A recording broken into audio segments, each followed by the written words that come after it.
Hello， 大家好，我是少爷兵。今天我们来跟进一下联昌国际近期的状况。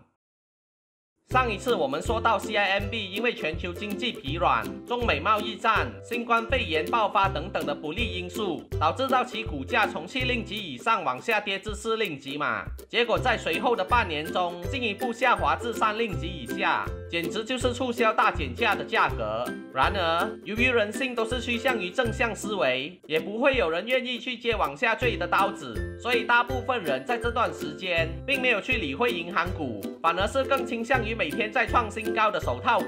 只不过，随着手套股的趋势开始减缓，银行股也逐步回到人们的视野中。目前 CIMB 的股价也已经回到了疫情前的水平了。那么 CIMB 在这段期间的业务怎么样了呢？可想而知，由于疫情缘故导致的行动管制令和暂缓偿还贷款计划等等的紧急措施 ，CIMB 的业务肯定会比往年来的差。但是公司并没有守株待兔等待疫情过去，反而是主动出击，推动数码金融产品。其中最广为人知的就是旗下子公司 Touch 'n Go Sdn Bhd 和中国蚂蚁集团合资成立的 TNG Digital Sdn Bhd 所推出的 Touch 'n Go e-wallet 应用程序。随着 TNG Digital 在2021年1月获得大马证券监督委员会批准，可以在电子钱包平台上销售货币市场单位信托基金等资金市场产品后，他们很快的就在2个月后推出了 Touch 'n Go e-wallet Go Plus 功能，让用户和国民能以低至10令吉进行低风险的货币市场投资。同时 ，CIMB 也在今年8月时宣布推出首个伊斯兰全数码储蓄账户 Octo Savers Account I， 以及全新的 Octo Debit Mastercard，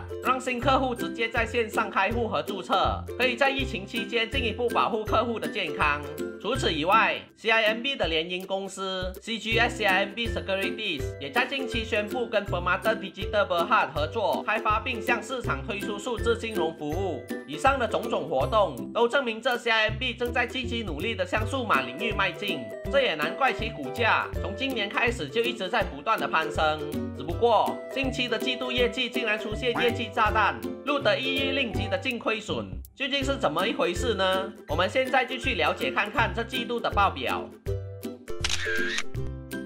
CIMB 在2021年第3季度的损益表显示，营业额从去年的44亿1438万令吉，稍微下跌了 0.4% 左右，至43亿9575万令吉。而去年同季的1亿9444万令吉的净盈利则由盈转亏，下跌了 151.7%，至净亏损1亿059万令吉。营业额的下滑主要是因为利息收入和非利息收入减少所致。利息收入减少的原因是因为贷款和融资方面的利息收入下降了，而非利息收入减少是由于金融投资方面的史上亏损和外汇损失导致的。至于净盈利变成净亏损，主要是因为这季度有商誉减值这个一次性亏损，这是由于 CIMB Bank 的子公司 CIMB Thai 的运营和盈利持续受到泰国新冠疫情的长期影响，因此触发了商誉减值的指标。除此以外，管理费用和税收费用的增加也进一步拖累了公司的利润。好在这季度的预期信用损失有好转，不然公司的净亏损就可能更加的严重了。资产负债表方面，公司的总资产比起9个月前小幅上涨了4%，至6273亿7539万令吉。从表中可以看到，这季度有很多项资产都比9个月前来得高，比如现金和短期资金，在银行和其他金融机构的存款、金融投资、购买的债券和股票、借出去的贷款、垫款和融资、联营企业上的投资等等。只不过，由于公司的商誉资产和无形资产减少了，所以总资产的涨幅也被抵消了不少。另一方面，公司在这一季度的总负债比9个月前上涨了4%左右，至5678亿6617万令吉。从表中可以留意到，客户存款是主要使到总负债增加的原因之一，而大多数的客户存款是定期存款和活期存款的居多，大部分是来自于个人和企业的。除此以外，公司的其他负债也有上涨的迹象，当中有很多个高数额的项目都是在增加的，所以有必要稍微关注一下。其他值得一提的是，公司的债务行列感觉上是比9个月前少了，而且主要减少的都是在短期债务，这方面是做得不错的。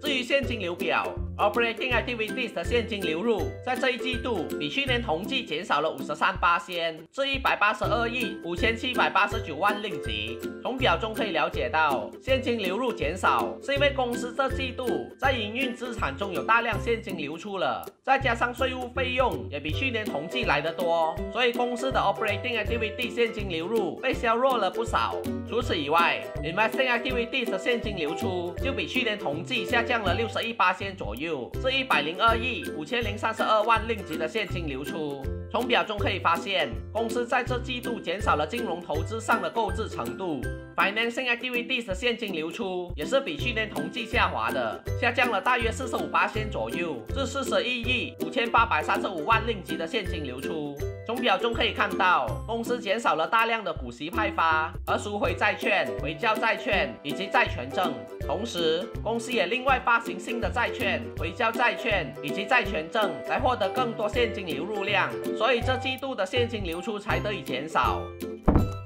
在看完了 CIMB 的整个季度报表后，发现其实这季度的业绩亏损是由商誉减值所引起的，属于非现金的一种，而且也不是时常会发生的，所以对公司的整体资金流动以及资本定位并没有很大的影响。而公司这季度的预期信用损失也已经大幅降低，证明这坏账也将会开始减少。至于业务方面呢 ，CIMB 也跟随趋势的走向，大力发展数码业务。旗下的 Touch and Go 电子钱包，截至这季度已经有多达1640万个用户，超过了马来西亚总人口数量的一半了。以 Touch and Go 电子钱包推出的多项功能，例如可以在收费站使用，用来购物消费、付账单、购买保险等等。还有将钱存放在 eWallet Go Plus 里，还可以每天获得少许利息，是其他电子钱包没有提供的服务之一。相信未来必定会成为大马人首选的电子钱包 ，CIMB 也将会在这领域获得巨大的收益。